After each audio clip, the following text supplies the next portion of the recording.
Nah, seperti biasa, sebuah hal yang selalu dialami penonton pagar kehidupan. Dalam hati mereka berkata, kok bisa ya pagar kehidupan itu nebak apa yang sedang saya pikirkan atau saya rasakan. Termasuk hal yang satu ini seru nih. Apakah ini tepat lagi sesuai dengan kamu? Yuk, kita bahas. Ini adalah kisahku. Ini adalah kisah saya.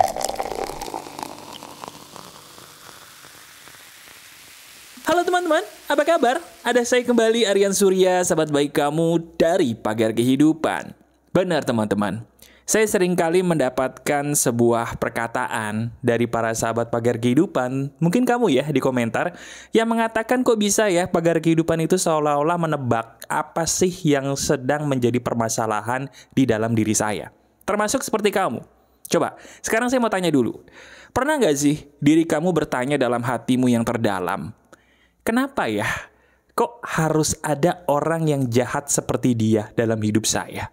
Kenapa sih kok orang seperti dia tuh, yang ngecewain saya harus ada di muka bumi ini? Kenapa ya harus ada orang yang berperilaku jahat seperti itu dalam hidupku? Pernah bertanya seperti itu? Kalau pernah, ini dia. Kita akan ngebahas dan memberikan kamu sebuah solusi emas. Gimana kamu bisa menjadi orang yang beruntung walaupun ya ada orang-orang seperti tadi tuh dalam hidup kamu. Bener banget. Sekarang gini. Saya ingin kamu dengan 1001 keinginan kamu yang sedang kamu doakan tuh. Coba kamu praktekin ilmu ini juga. Karena ilmu ini bukan hanya bisa menjauhkan kamu seizin Tuhan dari orang-orang yang salah tadi, tapi juga bisa menarik rejeki dan keberuntungan secara logis. Ilmu ini saya beri nama tarikan matematika kehidupan. Wah, ini dia nih. Ini seru, bener. Kehidupan itu juga punya matematika, teman-teman. Tapi tenang aja, matematikanya nggak bikin pusing kok. Tapi justru dengan adanya ilmu ini, kehidupan kamu lebih indah daripada nilai matematika yang mungkin pernah kamu dapatkan dulu ya waktu sekolah. Sama kok, saya juga nggak jago matematika. Ya udah, sekarang tanpa banyak basa-basi, saya langsung aja ngebacain intisari dari kisah Quora yang saya baca tadi. Jadi gini teman-teman, ada seorang sahabat Quora lebih tepatnya, yang dia bercerita bahwa dirinya itu adalah korban pembulian. Korban pembulian ketika dia masih sekolah dasar dulu. Nah ini, sekolah dasar dibully, bahasa gampangnya ketika kita masih kecil dijahatin, itu adalah biang kerok perasaan benci diri sendiri. Saya ulangi ya, coba lihat diri kamu. Kapan terakhir kali diri kamu membenci dirimu sendiri? Nah itu tuh, biang keroknya kalau kamu inget-inget, bener nggak? Di waktu kecil kamu pernah dibully. Nah sama seperti orang yang cerita di Quora ini teman-teman. Dia dibully dari kecil dan kemudian dia bingung kenapa gerangan kok bisa ketika dia kecil mengalami pembulian ini. Kenapa Tuhan itu tidak adil ya menurut dia memasukkan orang-orang jahat ke dalam hidup dia. Apalagi mohon maaf pada waktu itu dia masih kecil, belum dewasa seperti kita sekarang. Nah ini dia. Sekarang gini teman-teman, saya ingin coba kamu lihat diri kamu sendiri dan renungkan baik-baik perkataan dan pertanyaan saya ini. Jujur ya, nggak usah takut salah.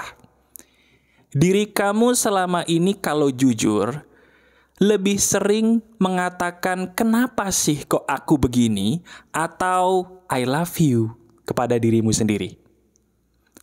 Saya ulangi pertanyaan saya, jujur, diri kamu selama ini, selama kamu hidup, lebih sering mana? Bertanya kenapa sih kok aku begini? Atau berkata I love you kepada dirimu sendiri? Kalau jujur ya, kebanyakan orang yang saya tanya begini sama kayak kamu. Dia akan berkata, kenapa sih kok saya segininya? Kenapa sih kok saya gendut? Kenapa sih kok saya kurus? Kenapa sih kok saya cupu? Kenapa kok saya pendiam banget? Kenapa kok saya cerewet banget? Kenapa kok badan saya harus begini? Kenapa kok saya nggak bisa ngomong? Dan sebagainya. Itu kamu bukan?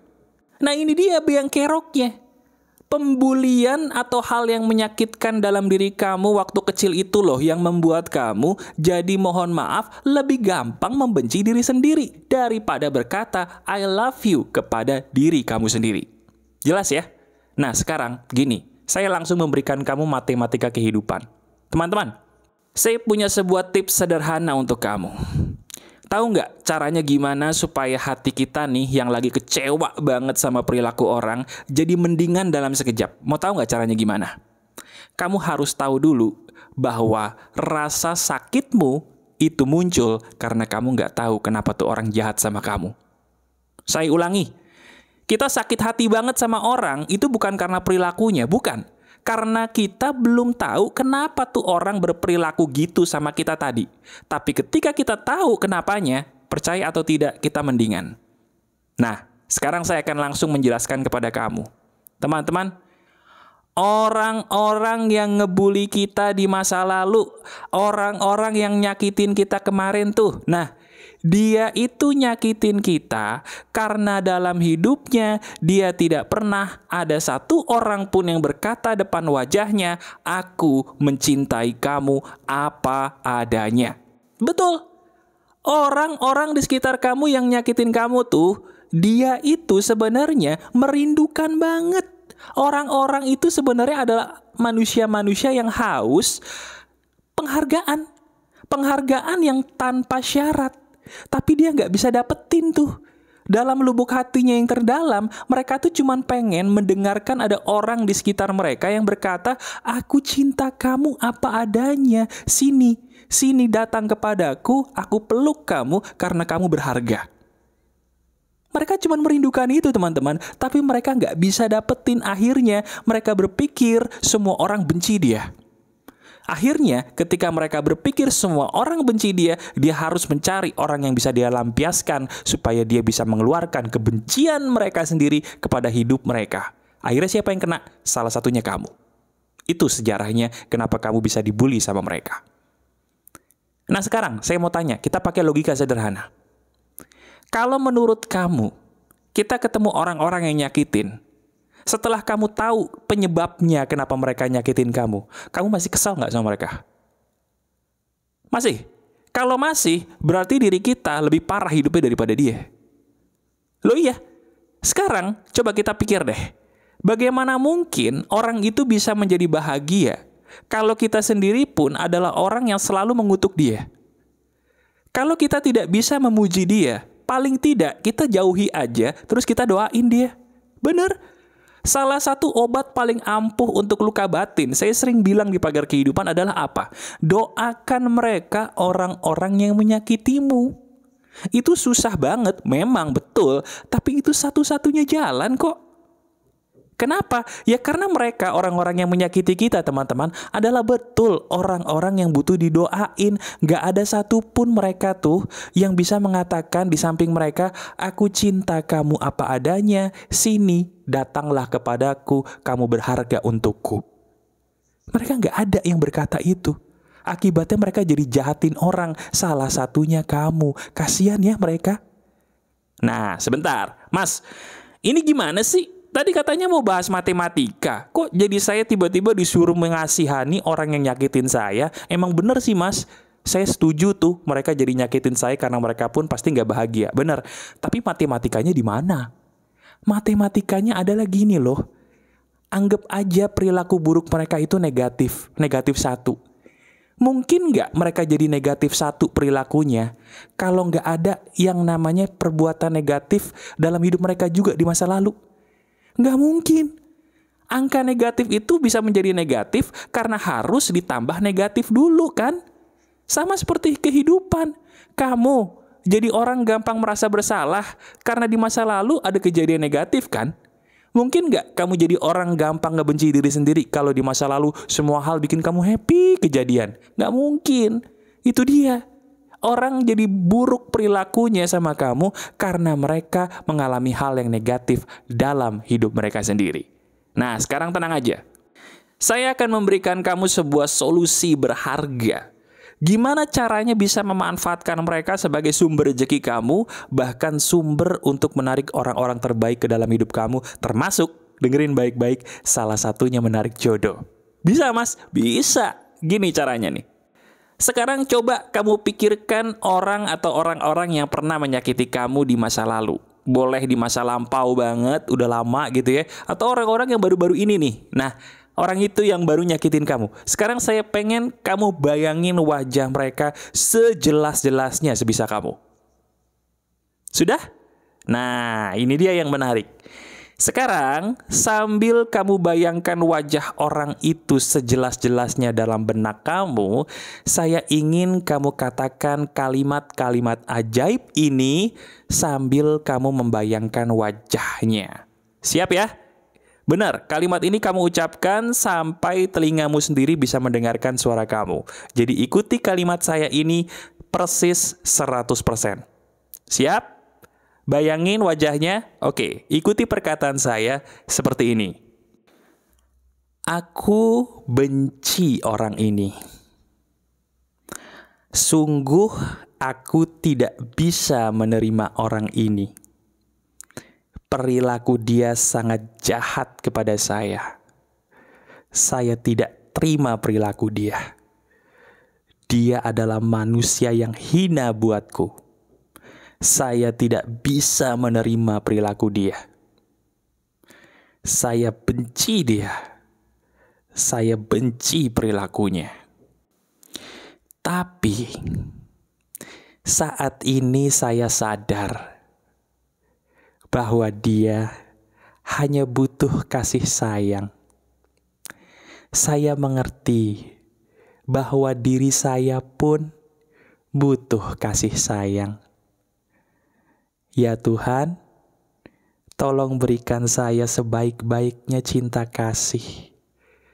Tolong berikan orang yang saya benci itu pun cinta kasih. Saya ampuni dia. Saya maafkan dia. Berikanlah dia sebaik-baiknya cinta kasih. Berikanlah saya sebaik-baiknya cinta kasih. Saya maafkan dia. Saya ampuni dia. Berikanlah dia sebaik-baiknya cinta kasih, Tuhan. Saya ampuni dia. Saya maafkan dia. Terima kasih. Selesai. Gimana coba rasanya? Ayo. Rasanya tuh plong banget, enak banget, sejuk banget, betul gak? Nah inilah sebuah perasaan yang namanya kenikmatan luar biasa bisa memaafkan orang lain. Dari sini, seperti yang saya pernah bilang di video saya yang lalu di Pagar Kehidupan, selang rezeki kamu tuh akan lebih plong. Rezeki kamu akan membaik seizin Tuhan dengan sendirinya. Kenapa? Karena kamu sudah bisa memaafkan orang atau orang-orang yang menyakitimu. Benar. Seperti ajaran agama sering bilang ya, ketika kita bisa memaafkan orang lain, rezeki kita pun pasti membaik. Termasuk rezeki yang ada kaitannya dengan orang-orang yang kamu tunggu tuh.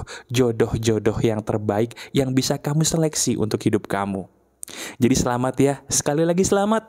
Kamu sudah bisa menemukan video ini dan menontonnya sampai akhir. Sekarang tugas kamu sederhana.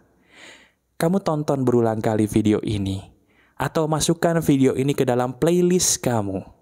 Ketika suatu hari nanti kamu ngerasa kecewa banget dengan perilaku orang lain, ingat ada video ini. Tonton lagi, resapi lagi, dan praktekkan. Bukankah apa yang saya katakan ini benar semua ya? Relate ya sama hidup kamu? Sekarang yuk, di bagian akhir ini, mau nggak kamu doain orang-orang di sekitar kamu, terutama mereka tuh yang baru mengenal kamu, yang membaca tulisan kamu di komentar. Yuk, doain mereka yang membaca tulisan kamu di komentar dengan berkata, terima kasih, kalian semua manusia hebat. Katakan begitu, nanti saya berikan hati sebagai pertanda bahwa kamu lulus menjadi sahabat Pagar Kehidupan Sejati. Terima kasih ya, kamu hebat loh. Sangat luar biasa hebat. Oke? Masih ada saya, Aryan Surya, sahabat baik kamu selalu dari Pagar Kehidupan. Tetap keep the spirit, keep sharing, and keep loving. Bye-bye.